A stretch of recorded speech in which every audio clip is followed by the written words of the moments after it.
દીકરી બાના જીયાના ઓણામાં ફક્ત એમના પરિવારે જ આવું, કુટુંબમાંથી વધારે કોઈને લઈ જવા નહીં. જો અત્યારે એના કુટુંબમાં આપણે જવું તો આપણા કુટુંબમાં લઈ જવા, બીજા કોઈ લોકલ લઈ જવા નહીં, વધારા નહીં. આ 15મો મુદ્દો છે, વિધ વસ્તીમાં બહેનને જ સાડી લઈને જવું, એક શ્રીફળ અને સાકર લઈ જવી, બીજું કોઈ વસ્તુ લઈ જવી નહીં.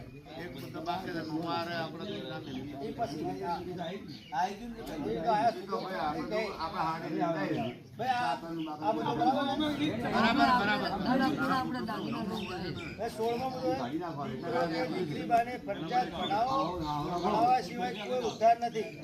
એ તો ઓકે છે, શિક્ષણ વગર કોઈ શિક્ષણ કોઈ છે જ નહીં. 17મો મુદ્દો છે, લગ્નમાં પત્રિકામાં સાદી પત્રિકા છપાવી. આ ડિજિટલ નહીં કરતા આપણે, મોટા વગાન હોય પણ માપની પત્રિકા રાખવાની.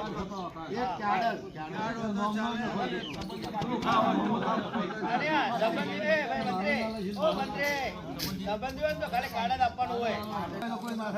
18મો મુદ્દો છે, જાન આવે ત્યારે સમયસર આવી જવું અને મુહૂર્ત પ્રમાણે. આપણે જોન લઈને જાય ને તો ટાઈમસર જવાનું અને એને કહી દેવાનું ભાઈ હવે આવો, તો હવે મુહૂર્ત નો થાય ને.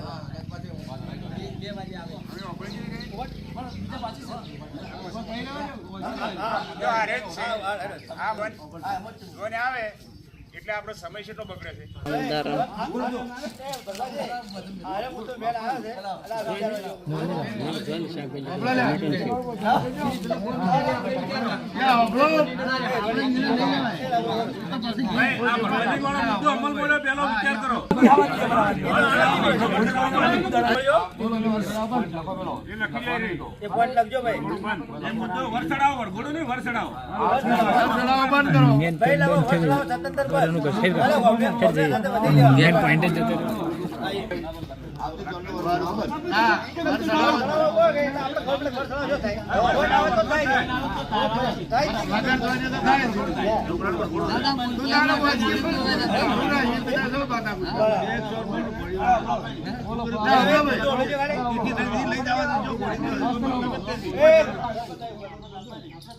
લગ્ન કર્યા પછી દીકરી બા રિસાઈને બેઠેલી છે, તેનું સમાધાન કરી સમાજના નિયમ પ્રમાણે લાવી બધા મોકલ્યું.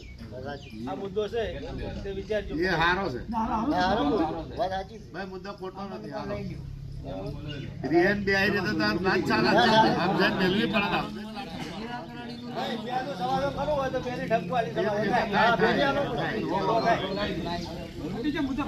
એક મુદ્દો છે, 20મો મુદ્દો છે, જે અગાઉ સગાઈ થઈ ગયેલ છે તેમાં પણ જે નવા નિયમ લાગુ કરવામાં આવેલ છે તેની ખાસ નોંધ લેવી. કોઈ નવી લેવડ દેવડ કરવી નહીં. બરોબર.